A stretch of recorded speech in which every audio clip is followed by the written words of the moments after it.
Welcome to Cooking for Brooke with Nate and Kim. We're going to do chocolate chip cookies today. We're going to try to keep it short. So here we go. We're going to start by taking the butter out of the refrigerator. And I try to do that about an hour or two before we make the cookies. It mixes a lot better.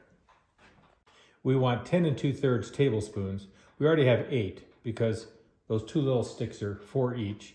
So here's 9, 10, and 2/3. I try to get all the ingredients out first. There are a couple reasons. One is it's just easier to get it all out and measured. And two, you know right away if you're missing something, which is pretty disappointing if you're about to make cookies and you suddenly find you don't have the chocolate chips. Once the butter is softened, I just get it into the mixing bowl early, just so it'll soften some more. And it can just sit there and wait for all the rest of the ingredients. I like to measure out all the ingredients first, and then it's easy to mix them all together. One other thing you should do once you start mixing the ingredient is start warming up your oven. Once you get the cookies going, you want your oven to be ready. Make sure there's nothing sitting in the oven when that happens. Once in a while, someone leaves something in the oven. It's not a pretty picture. Here's how we measure our ingredients. Everything I know about cooking chocolate chip cookies, I learned from Kim, who learned it in home ec in junior high or somewhere. So, in cooking, it's not size that matters, it's volume that matters. And you want to use a cup that measures volume of dry stuff, not the liquid stuff. So once you get a heaping cupful of flour, you level it off like that. And I like to put it in a bowl. I need 3 cups of flour.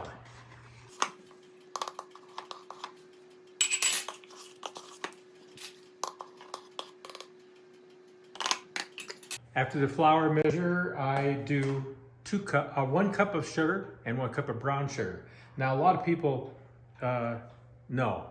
Very few people worry about, you have a little flour on your cup measure. I don't worry about it too much. I just kind of tap it off and go over the sugar. Again, you want to make sure you got exactly a cup of sugar. I like to mix the sugar in a separate bowl. That way, if I screw something up, I haven't messed up the entire recipe. Okay. Next, we need a cup of brown sugar. I have a pretty massive bag here. I like to tap it down, make sure. Brown sugar, sometimes you can get a little hole that you can't see that would make you light on sugar, and that would be bad. So you see, I tapped it down. We're going to level it off. And tiny things are important too. We need 1 teaspoon of baking soda. So again, I scoop it, level it, and I put that in with the flour. And 1 teaspoon of salt. I don't pour the salt over the mixture in case it came out really too fast and it'd be really salty.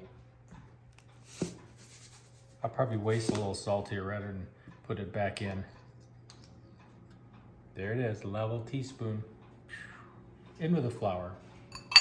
So that'll all go in the mix. I have 2, I would say farm fresh eggs, but there's anything from a farm that these eggs came from. These eggs came from Brooke's house. And what I like to do then, since we're doing this live, is, so I don't forget the pure vanilla extract, 2 teaspoons. I just put that in the egg mixture.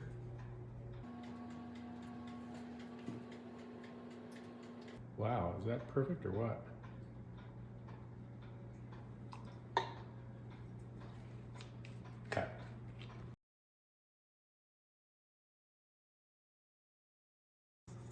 Last ingredient I'm measuring out.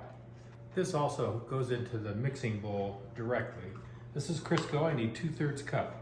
It's really handy if you have an actual 2/3 cup rather than doing this twice in a 1/3 cup. And you really have to pack it down because, like the brown sugar, you can end up with a little hole, a cavity, where it didn't fill up quite all the way.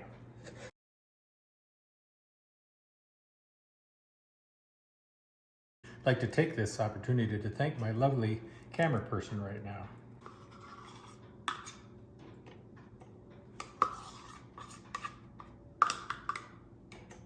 All right, Crisco's in.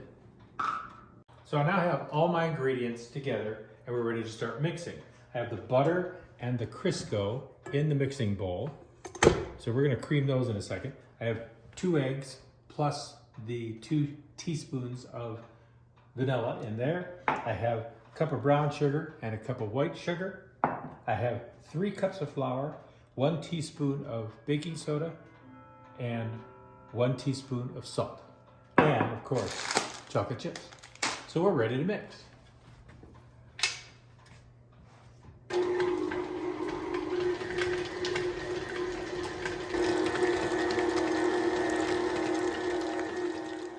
You do want to do these things in order, just because it won't mix right if you just dump it all in there. So first you cream the sugar, or the Crisco and the butter, get it kind of gooey, and then you can add the sugar.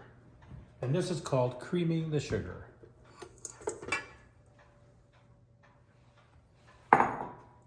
You want to mix that in pretty well.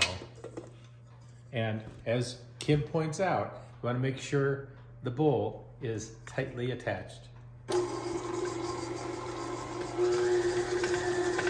There you get a good look at that.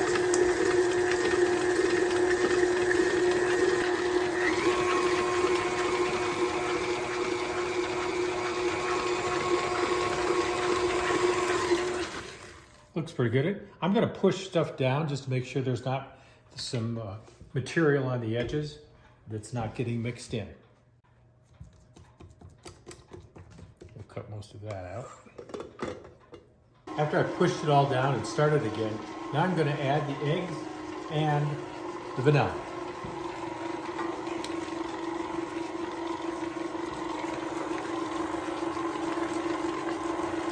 Okay, this is as wet as it's going to be. We've added all the wet ingredients.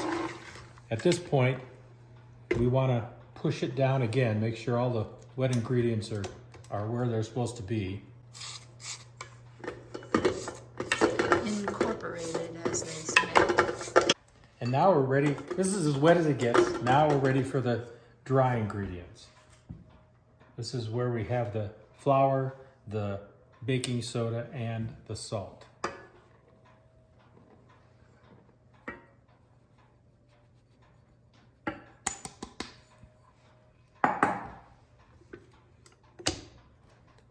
I have to start this up on the absolute lowest speed because you'll see a cloud of dust come out of here.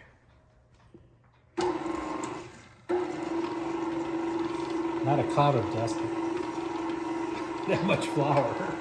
Kim and Nate have different techniques for this part of it, adding the dry ingredients. If you do it a little bit at a time, you don't have the cloud. Aha! Aha! I have blended it in with a spatula first, and that gets rid of the cloud as well. Yeah, if you just add it gradually, you won't have quite the issue with it. You can see now it's pretty thick. If you're using a hand mixer, this is where it gets pretty tough. When you have a thick dough. I'm going to push it around a little bit. Fortunately, most things fall back into the bowl, but it's pretty stiff right now. This is where you get to start eating it, but we have one more thing to add, right, Nate? Right. Would you like to do the honors? Are you ready? First of all, we have Ghirardelli Premium Baking Milk Chocolate Chips. And we put in the whole bag.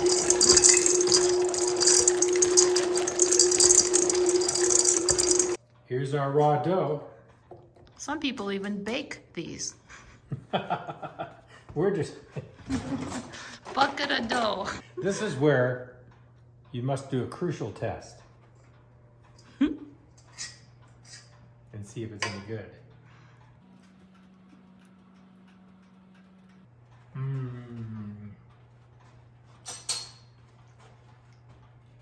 A good batch. All right, we've put all the other stuff away, and now it's time to first wash your hands. Already did. Now it's time. This is a different spoon from what I tasted it with. So you can just drop these on the pan, but I don't know, for some reason I like to roll it into the size of a golf ball or so, which is a pretty generous cookie. But just for experimentation's sake, I'm going to do 2 cookies where I just plop it on there. That's going to be a monster cookie. And we'll see what the difference is. Once they're dished up, they go into the oven, 375 degrees. Don't leave the door open too long. The oven temperature will drop. I set the timer for 8 minutes. There goes the timer. So.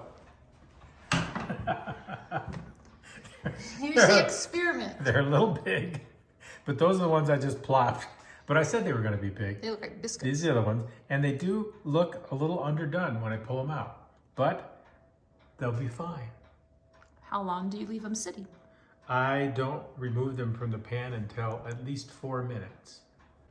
It's been almost 4 minutes. I'm going to get these off of the tray so I can put some more on the tray. These would still be really burn your mouth hot if you tried to eat one right now.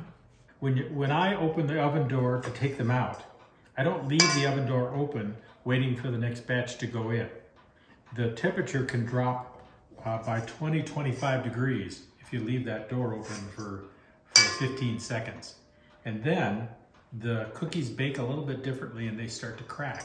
They'll still get done, but they're not as pretty. These have been out for maybe 12 or 15 minutes, so they're probably pretty gooey yet, but that's when they're the best. Let's see.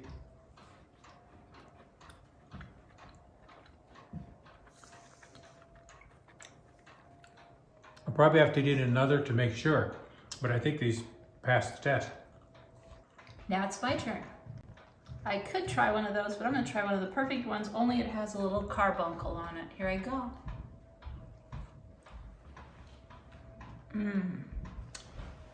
My student has learned well. My work here is over.